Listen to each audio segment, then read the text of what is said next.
Alright, what's up guys? Today we have a brand new deck profile featuring Blue Eyes. I'm very excited about this. This is the first time that I've done a non-control Blue Eyes slash non-trap Blue Eyes in quite some time. This is actually a going second Blue Eyes deck with a bunch of darks and lights. It's a Chaos Blue Eyes deck. It's got the new monsters, the Bystial monsters from the all-new set, Darkwing Blast. I'm very excited for this deck. Like I said, it's a going second OTK deck.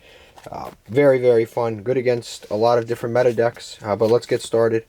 First of all, we're playing 3 copies of Blue Eyes. We search them a lot, so we can play more than, I'd say in a control deck, trap-based deck, you'd play 2. But in a more so going second deck, I like to play 3 copies of them. You can search them multiple times off the dangers and off the, not off the dangers, but off the stones. You can search them when you discard them for the dangers, so you always have fuel for the dangers. Next we play one of my favorite new Blue Eyes card that's come out is Blue Eyes Jet. This card is just insane. It basically, when a card is destroyed on the field, you can special summon this card from your hand as long as you have, or from your graveyard as long as you have the Blue Eyes in the graveyard or on the field. So that effect is already kind of crazy because it's so easy to just every time I have Melody now, since I basically will always have a regular Blue Eyes in hand because I use the stones to get it, I will just simply search an alternative, and then I activate alternative, pop a card. I search alternative in this, activate alternative, pop a card, and then I just special summon this instantly, so I get 2 Blue Eyes for 1 Melody of Awakening Dragon. It's like really, really strong. And then it has another effect where if it battles, you can balance a card your opponent controls. Any card, spell, trap, monster, whatever you want. But if you battle like a specific monster, you don't inflict battle damage. So if you try to bounce the monster that you're battling, you won't inflict battle damage. Next we play 1 copy of alternative. Like I said, we go through this, the deck goes, it runs through itself very, very quickly.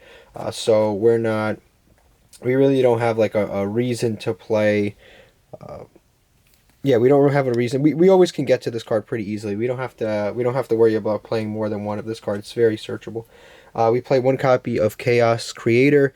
This card is not searchable in the deck. I know I can play Chaos Forms, but I just prefer not to. Just because Chaos Forms can be a little bit too minus. They don't trigger dangers, for example, and the only thing they really trigger is stones. But I don't think it's quite as good. I mean, you could probably blend it in, but I don't know. Well, from what I've been testing, I haven't liked it. But yeah, Chaos Creator is cool. You basically target 3 different lights or darks with 3 different banished monsters, and then 2 of them go back to the deck, and 1 of them gets to be special summoned. And you summon him just by banishing a light and a dark. 1 copy of Chaos Dragon. Chaos Emperor Dragon. This card's really, really strong with the new cards that I've included in this deck, which is the Bystial, Bystial monsters. Really good with those cards. Number 1, it has a crazy pendulum effect where you can pay 1,000 life points and then grab any banished dragon and add it back to your hand. That effect is really crazy. Then it destroys itself, putting itself in the pendulum zone, and then you can summon it, not from the pendulum. It puts itself on the top of your extra deck face up, and then you can special summon this card from your extra deck by banishing a light and a dark. And then it has a whole effect, kind of like the classic. A very nerfed version of the classic Chaos Emperor Dragon where it nukes your board and then does damage to your opponent, but I almost never, ever, ever resolve that effect. Yeah, I just don't do that effect. But that effect, the whole bringing back resources that are banished and special summoning from the extra deck, that's really, really strong. 1 copy of Chaos Dragon Levianeer, one of my favorite cards, also printed in the last few years. Just really good, yeah. You banish 3 lights and darks, and based on the combinations you banish, you get all types of crazy effects. 1 Galactic Spiral Dragon. This card is also really strong. Basically, if you control a light and a dark dragon, we play so many of those, that you can special summon this card from your graveyard for free. So it's awesome. You just get to special summon it or from your hand. Most of the time you want to special summon it from your graveyard, though. Why waste resources? And then it can turn all monsters on your board into level 8 monsters, and you can go into 4 rank 8s. Really strong. Next we play the Bystial package.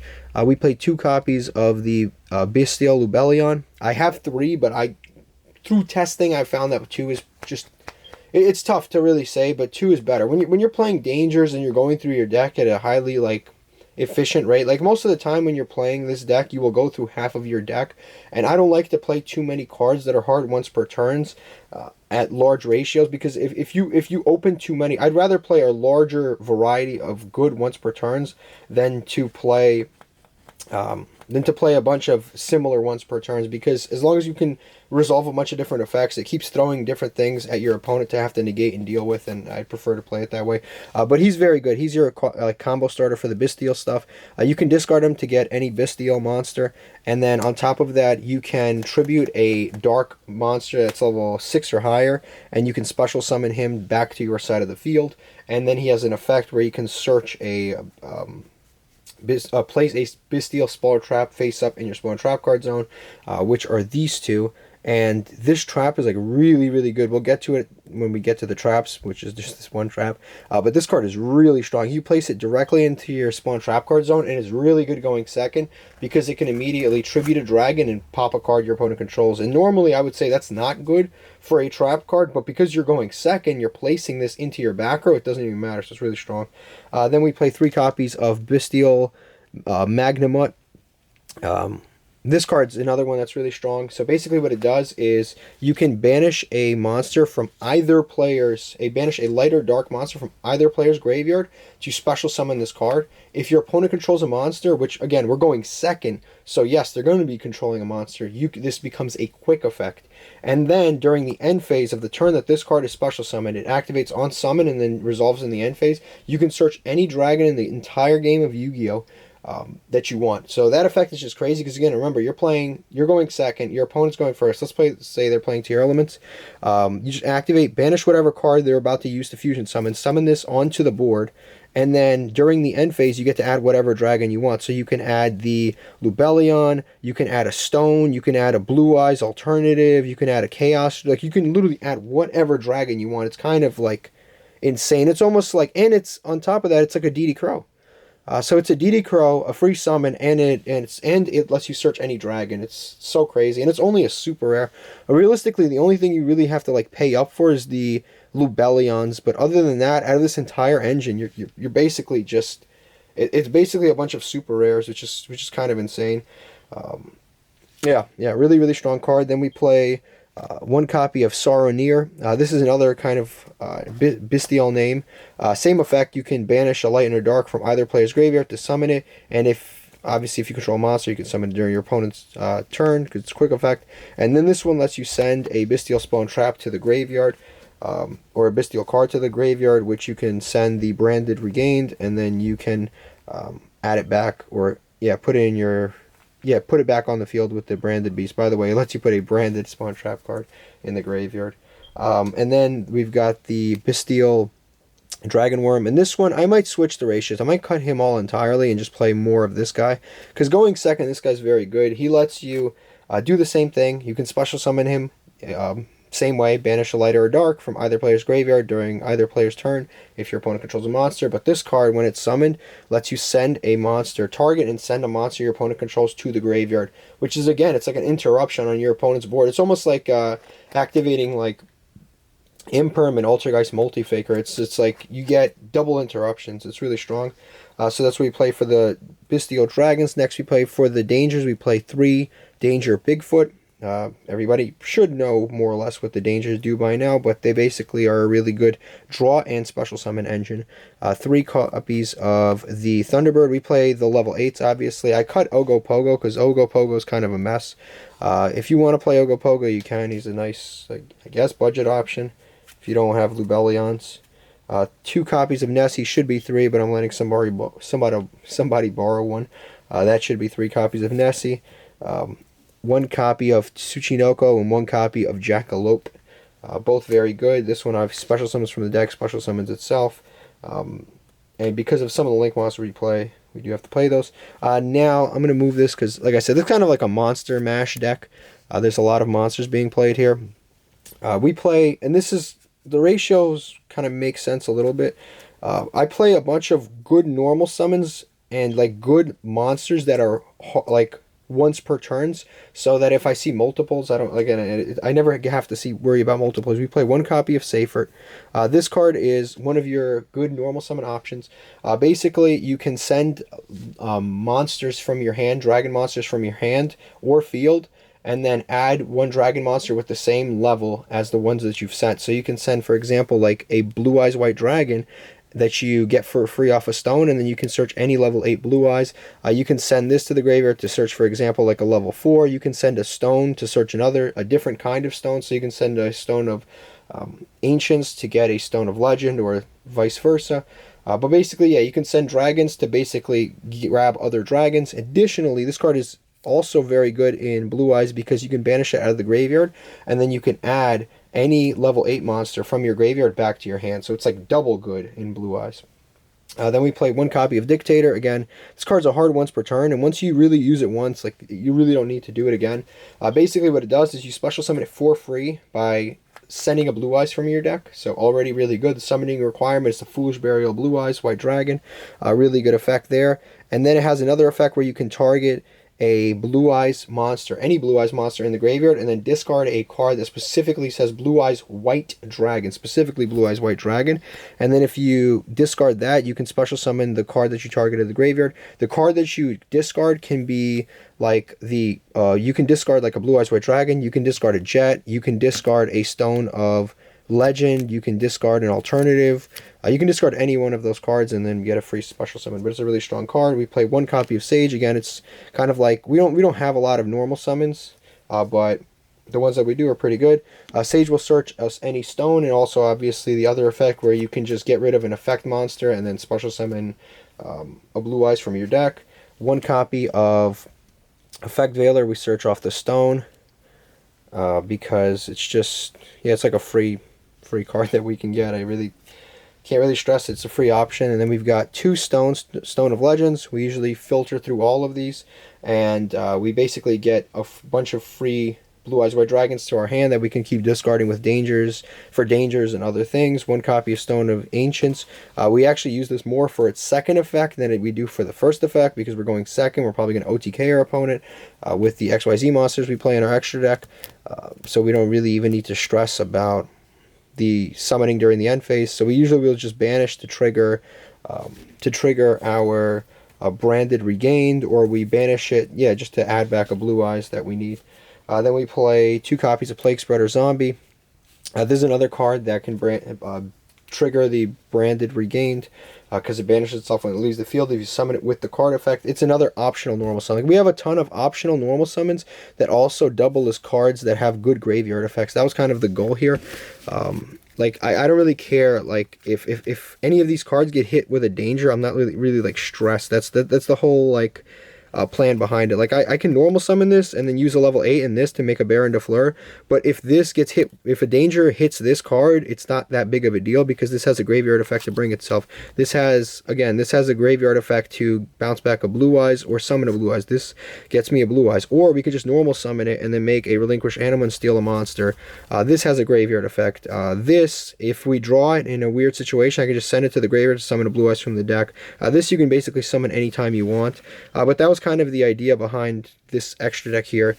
I mean, not this extra deck, this lineup of monsters, because you can basically just they're a bunch of hard once per turns, and you can since they're a bunch of hard once per turns, it doesn't matter if you'll never draw multiple, so you'll never brick, and on top of that, you'll never have to stress about accidentally like sending them to the graveyard with a danger. Next, for the spells, we play 3 copies of Trade, and we play a ton of level 8s, and we got to filter through the deck as much as possible. Like I said, most of the time we'll go through about half the deck. Obviously that card's very good. Melody of Awakening Dragon. Unfortunately, Lubellion stats are not ready for a Melody of Awakening Dragons. It's actually inversed, but this still searches alternative, and it still searches the GOAT, which is Chaos Dragon Levianeer and the Chaos Emperor Dragon, and most importantly, it does search the Jet Dragon. So that's a cool little combo that you can do there. And then for the last spell, we play Branded Regain. This is another card that you can get for free off Lubellion. And basically what this card does is when a card is banished from your graveyard, when a light or dark monster is banished, which our entire main deck is all light and dark monsters, you can put that monster on the bottom of the deck and then draw a card, which is extremely helpful. And then another effect it has is if your opponent normal or special summons, you can target a Bystial monster from your graveyard and special summon it, which is pretty good. You'll have one in the graveyard if your opponent, like, because even though you're going second, your opponent does still special summon on your turn. Virtually all decks special summon on your turn, especially if you're playing against, like, for example, Tearlaments or Sprites or one of the meta decks. They will summon during your turn. They'll Sprite, Elf will summon something from the graveyard, or Tearlaments will fusion summon during your turn. They will still summon during your turn, so you can just activate this and then bring back one of your Bystial monsters. And then Branded Beast. Normally I don't play traps in a going second deck unless it's Imperm or like something like that.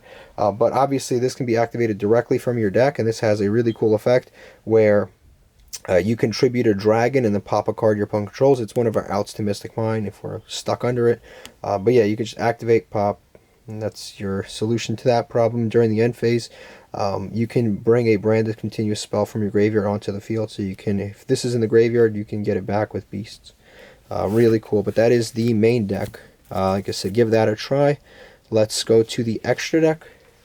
For the extra deck, we play a small amount of synchro monsters. We play one copy of Blue Eye Spirit Dragon. I find myself going into this less and less. Again, this is more of a going second deck than going first. For going first, we basically just side a lot of the going. It's just more of the kind of like a going first engine in. But yeah, it's a strong card.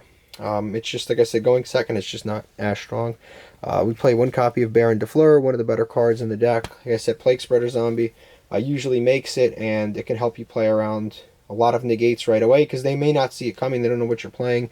You'll summon like a danger, and or you'll summon like alternative, and then normal summon a Plague Spreader, and if they try to pop anything cool, then you just keep playing, get the Plague Spreader back, get another level 8, and then go into a Baron de Fleur. So you either threaten them by making a Baron de Fleur, or you threaten them by almost making a Baron de Fleur.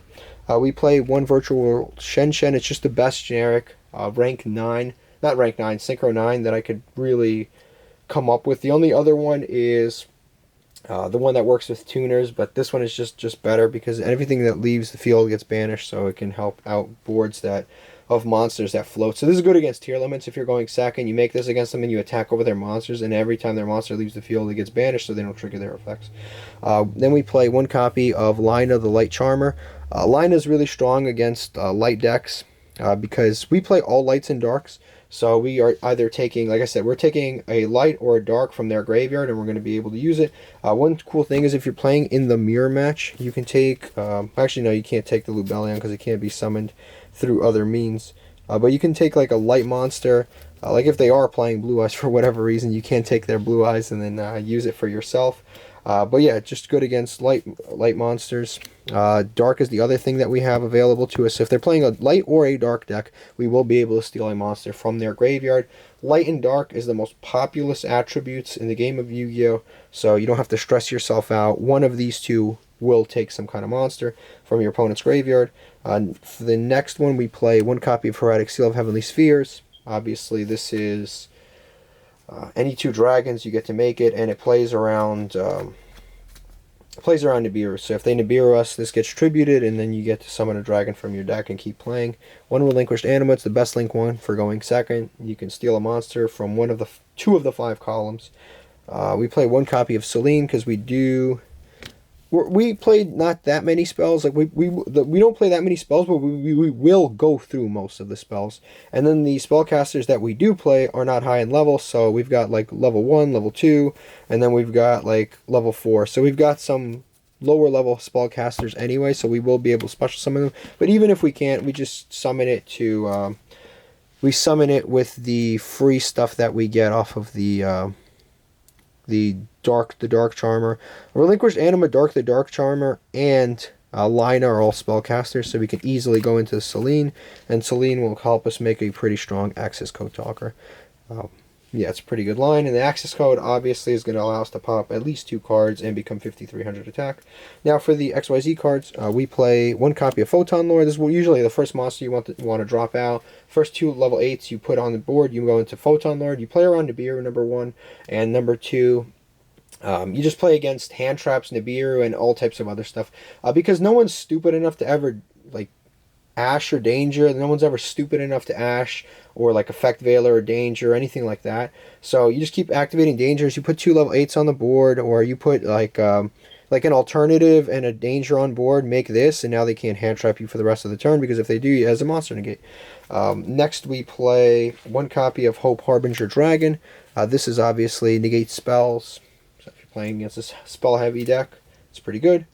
I like Sky Strikers. This card's really good against Sky Strikers, because every turn you negate one of their spells, and then you take the spell, put it under your deck.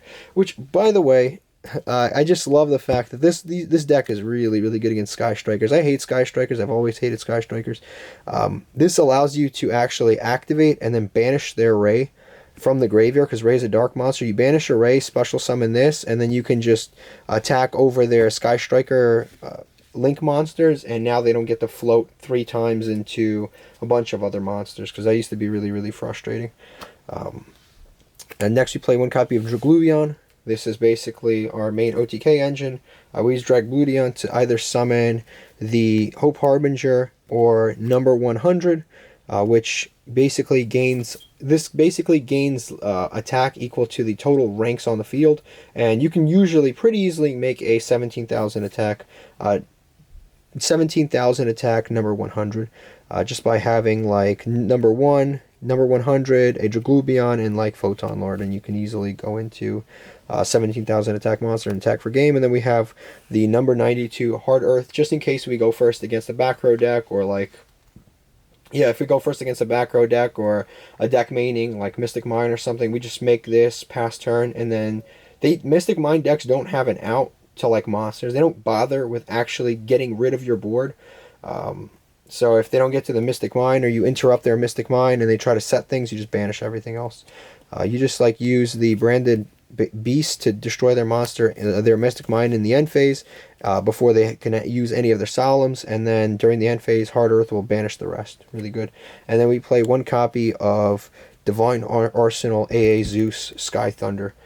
Yeah, one of my favorite XYZ monsters to come out recently. Very strong. Basically, if you don't finish off your opponent, you just make a Zeus, pass, and it's a Starlight Zeus. It's tough to deal with. But yeah, that is the deck profile. Very fun going second deck. Very strong against a lot of the current meta decks, because it can banish a lot of things out of the graveyard and get you bonus effects. But that is it. That is the deck profile. Give this deck a try. If you would like to see a Dragon Link version of Blue Eyes, let me know in the comment section down below. But thank you for watching.